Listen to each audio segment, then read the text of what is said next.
નમસ્તે વિદ્યાર્થી મિત્રો, આજે આપણે અકાઉન્ટમાં ચેપ્ટર નંબર 6 પેટા નોંધનો અભ્યાસ કરીશું. તેમાં દાખલા નંબર 10 ખરીદ નોંધ અને ખરીદ પરત નોંધ બનાવવાની છે. ધ્યાન રાખજો રકમની અંદર. નીચેના વ્યવહારો પરથી ગુજરાત સ્ટોર્સના ચોપડે ખરીદ નોંધ અને ખરીદ પરત નોંધ તૈયાર કરો. ખરીદ નોંધ અને ખરીદ પરત નોંધ તૈયાર કરવાની છે. તેનો નમૂનો આ પ્રમાણેનો હશે. ખરીદ નોંધની અંદર ગુજરાત સ્ટોર્સની ખરીદ નોંધ. ખરીદ નોંધમાં સૌથી પહેલાં તારીખ, વેપારીનું નામ, આવક, ભરતીયા નંબર, ખાપા અને રકમ. તે જ પ્રમાણે ખરીદ પરત નોંધની અંદર ખરીદ પરત નોંધ, તારીખ, ખરીદેલો માલ પાછો બી વેપારીને જ આપીશું એટલે કે વેપારીનું નામ, ખરીદેલો માલ પરત કરીશું અને જે રકમ આપણે રિટર્ન લેવાની છે તેના માટે આપણે એના ઉપર લખીશું ઉધાર ચિઠ્ઠી નંબર, ખાપા અને રકમ. તો આ પ્રમાણેના ખાના બનાવવામાં આવશે. યાદ રાખવાનું છે જે આગળના દાખલાઓની અંદર ધ્યાન રાખ્યું હતું તે રોકડ વ્યવહારોની, મિલકતની ખરીદ વેચાણના વ્યવહારોની અને બિનઆર્થિક વ્યવહારોની કોઈ નોંધ થશે નહીં. હવે સૌથી પહેલાં તારીખ જોઈ લઈએ. કઈ તારીખ વિશે લખેલું છે તો 2018 જાન્યુઆરી મહિનો 1લી તારીખ. વ્યવહાર છે ₹1 લાખનો માલ પંજાબ સ્ટોર્સમાંથી 5% વેપારી વટાવે ખરીદ્યો. દાખલામાં જ્યારે બી વેપારી વટાવ લખેલું હોય તો ખરીદી વેચાણ ગણીએ, ખરીદ પરત વેચાણ પરત ગણીએ. જ્યારે વેપારી વટાવ હંમેશા બાદ કર્યા પછી જે રકમ આવે તે જ ખરીદી કે વેચાણની રકમ સમજવાની.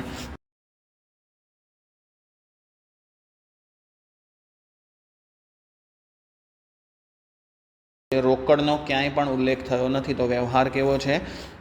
ઉધાર વ્યવહાર છે. ઉધાર વ્યવહાર છે ખરીદીનો એટલે ઉધાર ખરીદીમાં નોંધ થશે તેની 2018 જાન્યુઆરી 1લી તારીખ. કોની પાસેથી માલ સામાનની ખરીદી કરવામાં આવે છે? પંજાબ સ્ટોર્સ પાસેથી. આવક ભરતીયા નંબર લખ્યું નથી.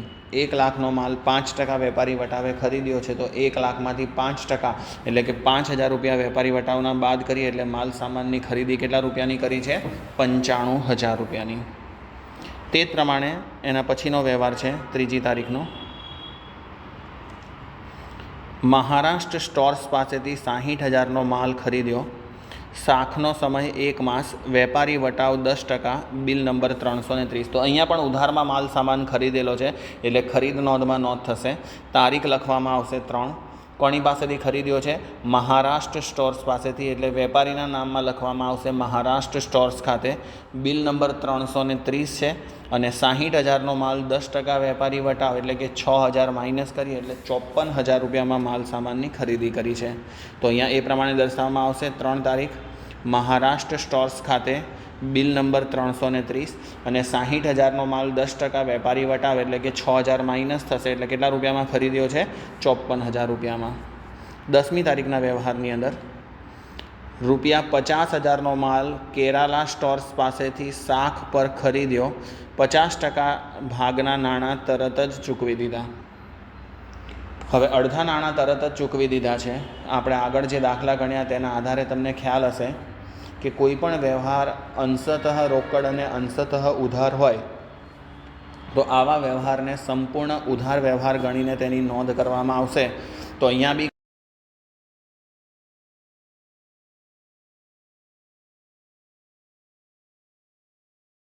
એન્ટ્રી કરીશું. તારીખ લખીશું 10.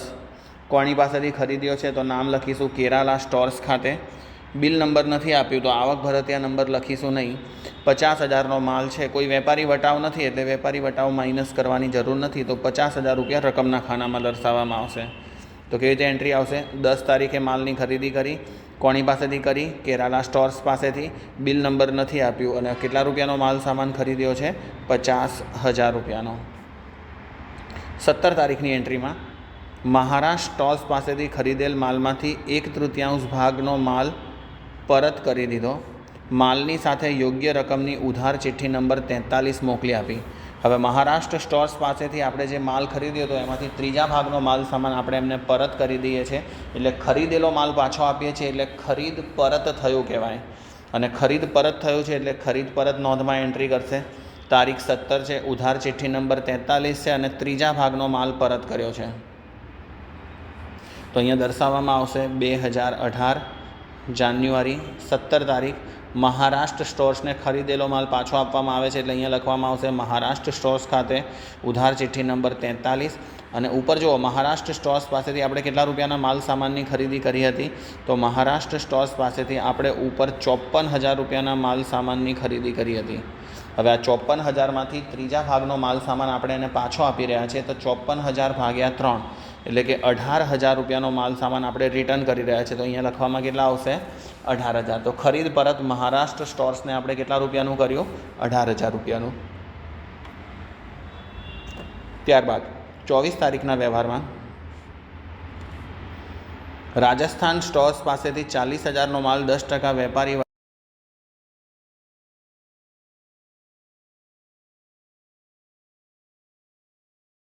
નંબર 160 મોકલી આપ્યું. તો અહીંયા માલ સામાનની ખરીદી કરીએ છીએ એમાં વસેક લાગ્યું છે એટલે કે વસ્તુ અને સેવાનો કર, પણ તેને ખરીદ નોંધની અંદર ધ્યાનમાં લેવાનું નથી. મજૂરીના 400 ચડાવ્યા છે તો મજૂરીના 400 બી ખાસ આમ નોંધમાં આવશે, અહીંયા દર્શાવવામાં આવશે નહીં. તો અહીંયા તો જેટલી માલ સામાનની ખરીદી કરી છે તેટલી જ લખવાની. રોકડા રૂપિયા ક્યાંય ચૂકવ્યા છે તેવો ઉલ્લેખ કરેલો નથી. વ્યક્તિનું નામ લખેલું છે રાજસ્થાન સ્ટોર્સ એટલે કે દુકાનનું નામ લખેલું છે, માટે આ વ્યવહાર કેવો ગણવામાં આવશે? ઉધાર વ્યવહાર. ઉધાર વ્યવહાર છે એટલે ઉધાર ખરીદીમાં તેની નોંધ કરવામાં આવશે. 21 તારીખ રાજસ્થાન સ્ટોર્સ ખાતે બિલ નંબર 180, 40,000ના 10%, 4,000 વેપારી વટાવ માઇનસ કરીએ એટલે કેટલા રૂપિયામાં ખરીદ્યો માલ સામાન? 36,000 રૂપિયામાં. એના પછી 25મી તારીખે ઉત્તર પ્રદેશ સ્ટોર્સમાંથી 50,000નો માલ શાખ ઉપર ખરીદ્યો. શાખની મુદત 2 માસ છે અને વેપારી વટાવ 10%, બિલ નંબર 380. તો સીધો ઉધાર વ્યવહાર છે. ઉધાર વ્યવહારમાં નોંધ કરી દઈશું. તારીખ લખીશું 25. કોની પાસેથી ખરીદ્યો છે? ઉત્તર પ્રદેશ સ્ટોર્સ પાસેથી, એટલે લખવામાં આવશે ઉત્તર પ્રદેશ સ્ટોર્સ ખાતે. 50,000નો માલ ખરીદ્યો છે 10% વેપારી વટાવ, એટલે 50,000માંથી 10% વેપારી વટાવ 5,000 માઇનસ કરીશું એટલે 45,000 અને બિલ નંબરની અંદર લખવામાં આવશે 380. તો માલ સામાનની ખરીદી કઈ તારીખે કરી છે? 25 તારીખ. કોની પાસેથી? ઉત્તર પ્રદેશ સ્ટોર્સ પાસેથી. બિલ નંબર કેટલું છે? 380. 50,000નો માલ ખરીદ્યો છે 10% વેપારી વટાવ, એટલે કે 5,000 માઇનસ કરી દઈશું એટલે કેટલા રૂપિયા આવશે? 45,000 રૂપિયા. 29 તારીખના વ્યવહારની અંદર ઉત્તર પ્રદેશ સ્ટોર્સ પાસેથી ખરીદેલ માલમાંથી 30% માલ પરત કરી દીધો અને માલની સાથે ઉધાર ચિઠ્ઠી નંબર 44 મોકલી.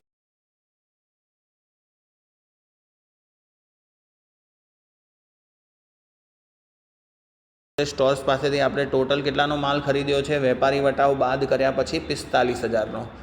એ 45,000ના 30% એટલે કે 13,500 રૂપિયાનો માલ સામાન આપણે ઉત્તર પ્રદેશ સ્ટોર્સને પરત કરી દીધે છે. ખરીદેલો માલ પરત કરીએ છીએ એટલે તેની નોંધ શેની અંદર થશે? ખરીદ પરત નોંધની અંદર. તારીખ લખીશું 29.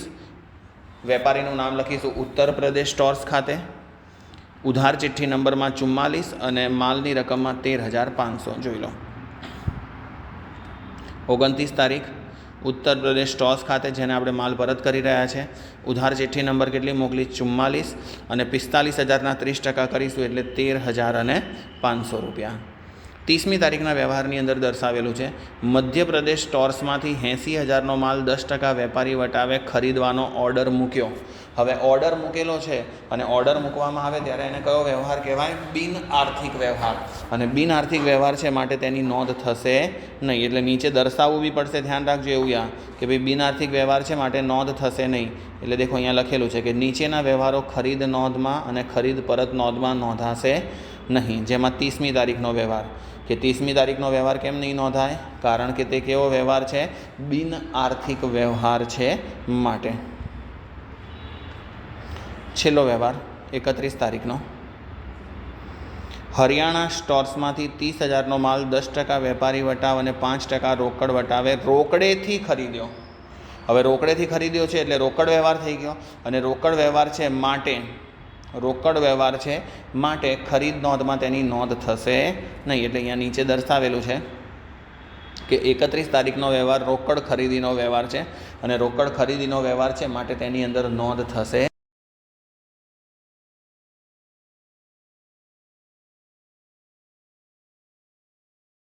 આપણે વેચાણ નોંધ અને વેચાણ પરત નોંધ વિશેનો અભ્યાસ કરીશું. તમારે આ દાખલો હોમવર્કમાં ગણી કાઢવાનો છે. એના પછીનો દાખલો જુઓ,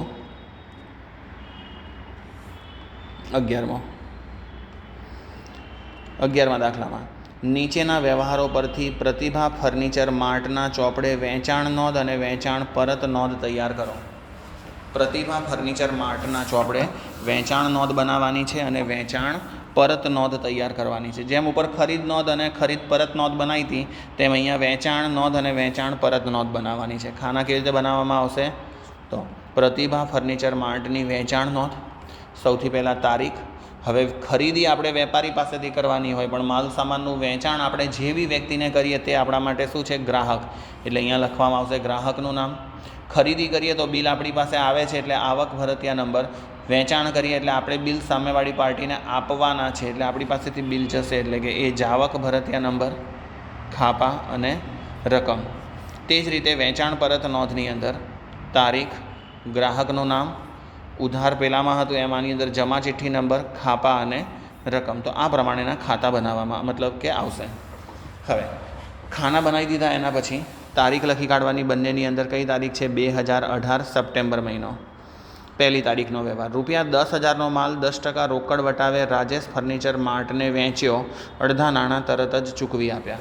હવે માલ સામાન વેચ્યો છે અને રાજેશ ફર્નિચર માટે અડધા નાણાં આપણને તરત જ ચૂકવી આપ્યા છે. પણ આપણને નિયમ ખબર છે કે જો કોઈ વ્યવહારમાં અંશતઃ રોકડ અને અંશતઃ ઉધાર હોય તો તે વ્યવહારને પૂરેપૂરો ઉધાર વ્યવહાર ગણીને તેની નોંધ કરવી. તો અહીંયા પણ ફર્નિચરની જે ખરીદી કરવામાં આવી છે તે ઉધારમાં ફર્નિચર ખરીદેલું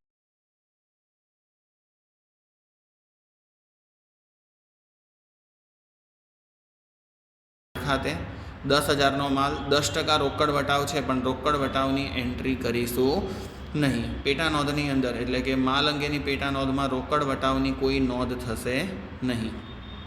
તો 2018 સપ્ટેમ્બર પહેલી તારીખ રાજેશ ફર્નિચર માર્ટ ખાતે બિલ નંબર લખ્યું નથી, 10,000નો માલ ખરીદ્યો છે એટલે અહીંયા શું દર્શાવી દીધું?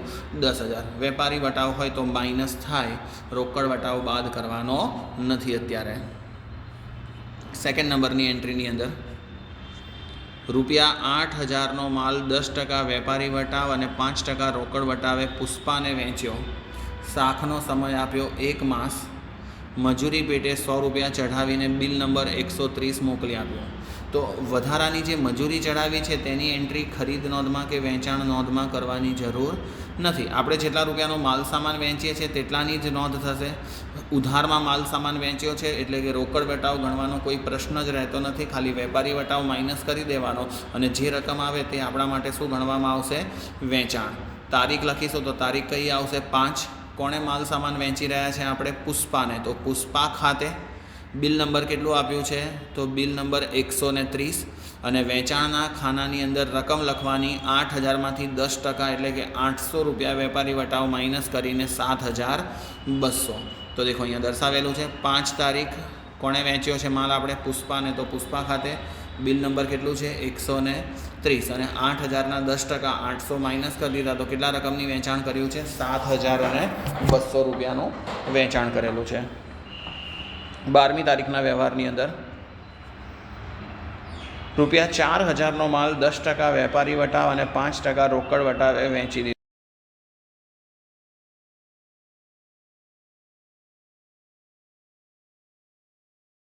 અને ખરીદી અને વેચાણ બતાવેલું હોય તો સમજી લેવાનું કે તે ખરીદી અને વેચાણ રોકડેથી થયેલું છે. અને રોકડેથી ખરીદ વેચાણ થાય તો વેચાણ નોંધમાં તેની નોંધ થશે નહીં. તો અહીંયા નીચે અલગથી દર્શાવી દેવાનું આપણે કે નીચેના વ્યવહારો વેચાણ નોંધ કે વેચાણ પરત નોંધમાં નોંધાશે નથી. કયો વ્યવહાર છે? તો કે ભાઈ 12 તારીખનો વ્યવહાર છે, પણ કેવો છે? રોકડ વેચાણનો વ્યવહાર છે, કેમ કે ત્યાં વ્યક્તિના નામનો ક્યાંય પણ ઉલ્લેખ કરેલો નથી. ત્યારબાદ 15 તારીખમાં શ્રી રાજેશ ફર્નિચર માર્ટે 5,000નો માલ પરત કર્યો. માલ પરત મળ્યો તેને જમા ચિઠ્ઠી નંબર 16 મોકલી આપી. હવે રાજેશ ફર્નિચર માર્ટને દેખો પહેલી તારીખે આપણે માલ સામાન વેચ્યો હતો. હવે તે આપણને 15 તારીખે માલ સામાન પરત કરે છે. કેટલા રૂપિયાનો માલ સામાન પાછો આપે છે? 5,000. હવે રાજેશ ફર્નિચર માર્ટને વેચેલો માલ સામાન આપણી પાસે પાછો આવે છે એટલે વેચાણ પરત થયું ગણાશે. રાજેશ ફર્નિચર માર્ટને વેચેલો માલ પાછો આવે છે એટલે શું થયું ગણાશે? વેચાણ પરત. અને વેચાણ પરત થયું છે એટલે વેચાણ પરત નોંધમાં તેની નોંધ કરીશું. તો વેચાણ પરત નોંધની અંદર લખાશે સૌથી પહેલાં તારીખ 2018 સપ્ટેમ્બર 15 તારીખ. કોણે માલ સામાન પરત કરી રહ્યા છે આપણે? રાજેશ ફર્નિચર માર્ટને, એટલે કે રાજેશ ફર્નિચર માર્ટ ખાતે. જમા ચિઠ્ઠી નંબર કઈ લખી રહ્યા છે? 16. કેટલા રૂપિયાનો માલ પરત આવી રહ્યો છે આપણી પાસે? 5000નો. તો રાજેશ ફર્નિચર માર્ટ પાસેથી 5000 રૂપિયાનો માલ પરત આવ્યો અને જમા ચિઠ્ઠી નંબર કઈ મળી છે આપણને? 16. 20 તારીખના વ્યવહારમાં એક જૂનું યંત્ર 3000માં શાખ પર મંજુને વેચ્યું અને શાખનો સમય 1 મહિનાનો છે. હવે અહીંયા આપણો બિઝનેસ ફર્નિચરનો છે અને 20 તારીખના વ્યવહારની અંદર આપણે શું વેચી રહ્યા?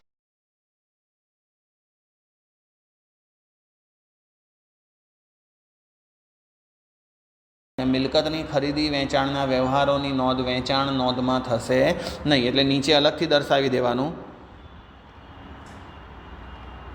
કે તારીખ 20નો વ્યવહાર મિલકતના વેચાણનો વ્યવહાર છે અને મિલકતના વેચાણનો વ્યવહાર છે એટલે ઉપર વેચાણ નોંધમાં તેની કોઈ પણ નોંધ થશે નહીં.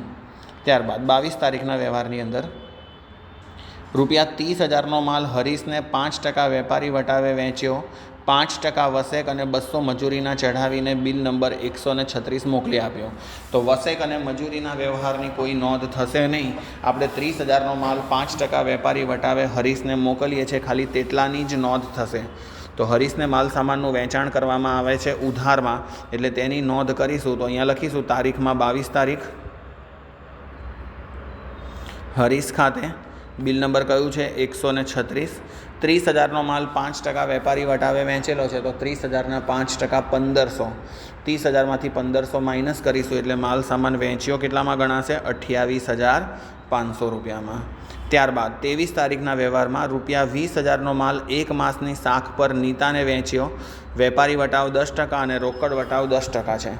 હવે ક્યાંય એવું લખેલું નથી કે રોકડ વટાવે રોકડેથી વેચેલો છે, એટલે આપણે સમજી લેવાનું કે વ્યવહાર ઉધાર છે અને ઉધાર વ્યવહાર છે તો ખાલી વેપારી વટાવ માઇનસ થશે, રોકડ વટાવ માઇનસ થશે નહીં. તો અહીંયા તારીખ લખવામાં આવશે 23 તારીખ. કોણે વેચ્યો છે આપણે? નીતાને. તો નીતા ખાતે બિલ નંબર લખ્યું નથી એટલે બિલમાં કંઈ લખીશું નહીં. 20,000નો માલ છે, 10% વેપારી વટાવ, એટલે કે 20,000ના 10% 2,000 માઇનસ કરી દઈશું એટલે માલ વેચ્યો કેટલાનો છે? 18,000 રૂપિયાનો. અને છેલ્લા વ્યવહારની અંદર